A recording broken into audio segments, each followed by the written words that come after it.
was one of the darkest scandals to ever hit professional wrestling. A controversy so explosive it threatened to bring down the very foundation of WWE. And now, decades later, it's back. The WWE Ring Boy scandal has resurfaced in the courts, reviving accusations, lawsuits, and unanswered questions about what really happened behind the scenes of Vince McMahon's empire. To understand why this scandal is resurfacing, we need to go back to the late 1980s and early 1990s when multiple young men working as part of the ring crew, assisting with matches, backstage tasks, and other duties, came forward with allegations of sexual abuse and misconduct at the hands of powerful figures within the company. At the center of it all were Pat Patterson, Terry Garvin, and Mel Phillips, three high-ranking WWE officials accused of using their positions to exploit underage employees. The accusations sent shockwaves through the industry, leading to lawsuits and firings. But WWE leadership, Vince and Linda McMahon, denied any wrongdoing. The scandal put immense pressure on the company, even drawing scrutiny from the media and the legal system.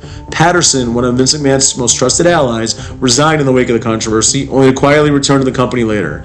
But despite all the allegations, the case never really took down WWE, and over time, it faded from public memory. Until now. After years of being buried, this scandal is back in the spotlight with a major legal update that could force the wrestling world to confront the truth. According to The Independent, the Ring Boys lawsuit being brought against WWE and its co-founders, President Donald Trump's education secretary nominee Linda McMahon and her husband Vince, is set to resume.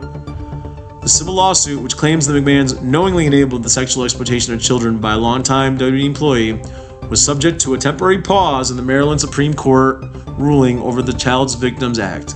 On Monday, justices voted 4-3 to preserve the act, eliminating the statute of limitations for victims of child sexual abuse to sue their alleged abusers. The McMahon family denies all allegations.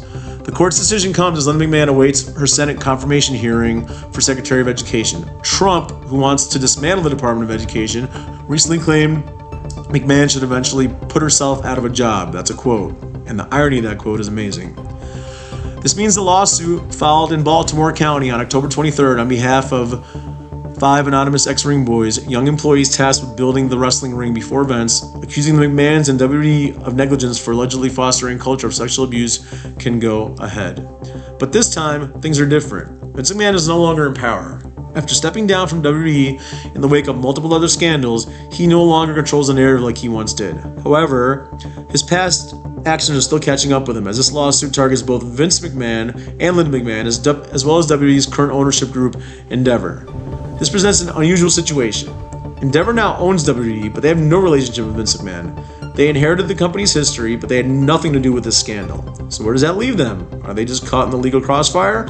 Or will they be forced to take responsibility for something that happened long before they took control? And what does this mean for Linda McMahon herself? She's currently the nominee for Secretary of Education in the Trump administration, a position that puts her back under the national spotlight. As this case resurfaces, questions likely will be raised about her past associations with Vince and the fallout from these accusations. Will her involvement in WWE's dark history affect her confirmation, or will the scandal remain a distant memory? If Endeavor chooses to further distance itself from McMahon's legacy, does that mean we'll finally see more transparency about what really happened, or will they take the same approach WWE has for decades, avoiding accountability and hoping the controversy fades away? The story is far from over, and the developments in this case could change how the wrestling world views one of its most controversial eras. More importantly, we can only hope that any victims in this case finally receive the justice they deserve.